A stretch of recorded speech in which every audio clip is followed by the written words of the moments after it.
Hi friends, आज मैं video बना रहा हूँ कंट्रोल सर्किट को टेस्टिंग कैसे करते हैं, स्टार्टर को कैसे टेस्टिंग करते हैं। टेस्टिंग करते समय क्या चीज़ को ध्यान देना चाहिए। ये पावर सर्किट है, ये पावर सर्किट है, ये कंट्रोल सर्किट है। अभी ये कंट्रोल सर्किट के लिए ए सिंगल फेस, इसके बाद न्यूट्रल। पावर सर्किट के लिए R phase, Y phase, B phase. ये पावर सर्किट मोटर को सप्लाई जाएगा। सिंगल फेस ये स्टार्टर को नॉर्मल पोजीशन से ऑन ऑफ करने के लिए, मतलब कॉन्टैक्टर को नॉर्मल पोजीशन के लिए ऑन ऑफ करने के लिए। ये पुश बटन है स्टॉप का, ये स्टार्ट पुश बटन है। ये ऑटो मैनुअल का सेलेक्टर स्विच है, 1 है 2 है। यानी सिलेक्शन 1 सिलेक्शन 2। ये कॉन्टैक्टर का कॉइल है, A1 कॉइल है, मतलब ये कॉन्टैक्टर हो गया, इसका कॉइल हो गया। अब कॉन्टैक्टर 2 A1 इसका कॉइल हो गया। 13-14 नंबर कॉन्टैक्टर का यनो हो गया। A1 A2 कॉन्टैक्टर का कॉइल हो गया। इसके बाद 13-14 ये हो गया कॉन्टैक्टर का यनो। एनो होल्ड डाउन के लिए है। और A1 A2 ये तुम्हारा कॉन्टैक्टर का कॉइल हो गया। अभी जैसे हम सप्लाई देंगे तो सप्लाई मेरा कहाँ से कहाँ तक जाना चाहिए, तभी ऑपरेट होएगा। सबसे पहले मैं कंट्रोल का बताता हूँ। देखो, आर फेस सप्लाई निकला, रिले में गया, रिले से बाईपास होकर स्टॉप पुश बटन में गया। स्टॉप पुश बटन से निकल के सप्लाई 3 जगह जा रहा है। 13 नंबर में जा रहा है, 13 नंबर या नो यहाँ पे जा रहा है, समझो 13 नंबर ये है। 13 नंबर में गया, इसके बाद में 13 नंबर में गया, इसके बाद में यहाँ पे स्टॉप पुश बटन में गया, स्टॉप में गया, स्टार्ट में गया। इसके बाद में ये 13 नंबर यानी पहला कंडक्टर हो गया, ये दूसरा नंबर हो गया। यानी पहला कंडक्टर में गया 13 नंबर में, फिर दूसरा कंडक्टर में गया 13 नंबर में, स्टॉप पुश बटन में गया, स्टार्ट में गया। 1 2 3 4 जगह, यानी कि R3 का वार 4 जगह डिवाइड हो रहा है। पहला, दूसरा, तीसरा, चौथा। यानी कि ये सप्लाई अभी यहाँ से सप्लाई निकलेगा, यहाँ से सप्लाई जब निकलेगा ये चारों जगह सप्लाई जाएगा। K1 के 13 नंबर में जाएगा, स्टॉप पुश बटन में जाएगा, और इसके बाद में K1 यानी K2 हो गया, K1 के 13 नंबर। जब यहाँ से सप्लाई निकलेगा, यहाँ से डायरेक्ट यहाँ तक सप्लाई हमेशा कंटिन्यू होना चाहिए, यहाँ से यहाँ तक सप्लाई कंटिन्यू होना चाहिए। इसके बाद में जब हमें पुश बटन को प्रेस करेंगे, अभी देखो पुश बटन प्रेस किया तो ये सप्लाई सीधा कंडक्टर के कॉइल में आ रहा है। देखो कंडक्टर के कॉइल में आ रहा है, ये सिलेक्शन करना पड़ेगा, 1 नंबर में सिलेक्शन करना पड़ेगा। तो कंडक्टर के ये प्रेस करने पे डायरेक्ट कंडक्टर को कॉइल को सप्लाई आएगा। कंडक्टर को सप्लाई जैसे आया तो ये 13 नंबर में कंटिन्यू सप्लाई पहले से ही रहेगा। ये सप्लाई 13 नंबर पे कंटिन्यू पहले से ही रहेगा, क्योंकि यह सप्लाई जब नहीं रहेगा तो स्टार्ट नहीं होएगा।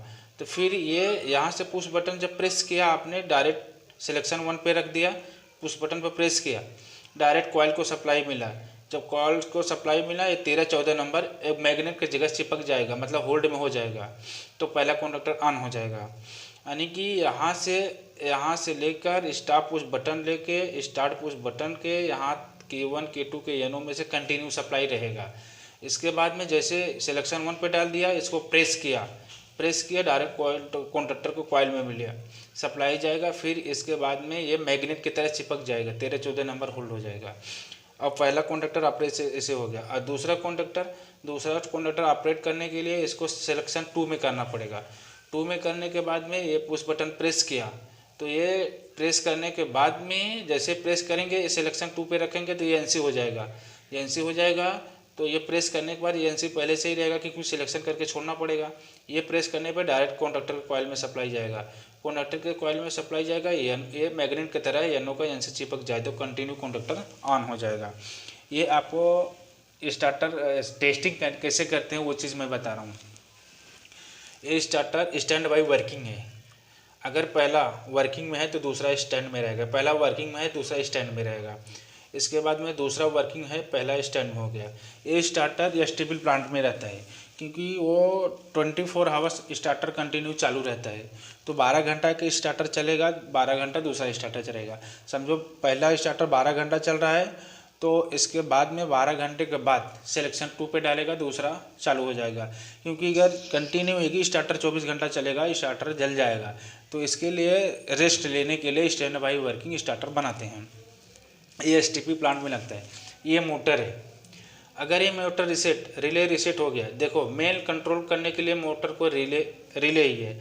रिले रिसेट हो गया तो पूरा सिस्टम तुम्हारा बंद हो जाएगा, क्योंकि यहाँ से सप्लाई ये भी कट हो गया, सप्लाई ये कट हो गया, कंडक्टर जो ऑन रहेगा वो भी स्टॉप हो जाएगा, क्योंकि ये सप्लाई यहाँ से ब्रेक हो जाएगा। और ये पावर सर्किट है, ये पावर सर्किट है। और ये देखो R phase, Y phase, V phase, A input supply R phase, Y phase, B phase. एक कॉन्टेक्टर 1 पे और 2 में दोनों में कॉमन हो गया, R phase, Y phase, B face.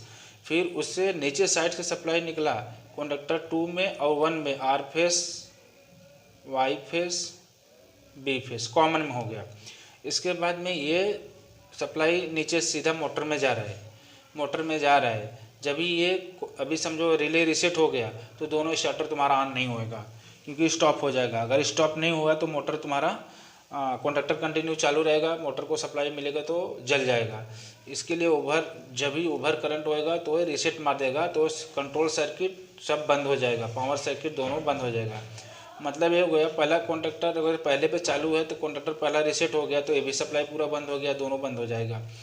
तो ये पावर सर्किट है, एक कंट्रोल सर्किट है।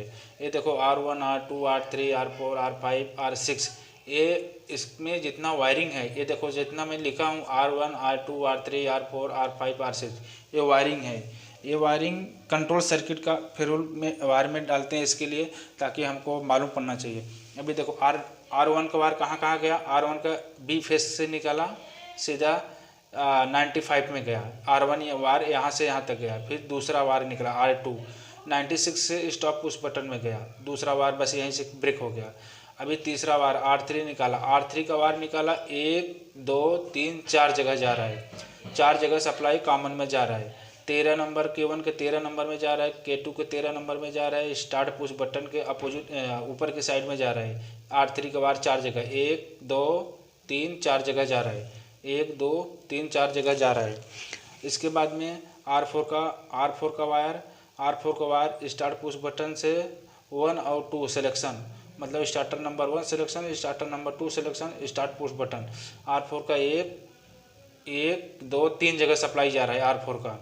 इसके बाद में R5 का कहाँ जा रहा है, 1 2 3 जगह सप्लाई जा रहा है, 14 नंबर में जा रहा है। इसके बाद में SS1 के नीचे की साइड में जा रहा है कंडक्टर कॉइल में, 1 2 3 जगह R5 का वायर जा रहा है सप्लाई।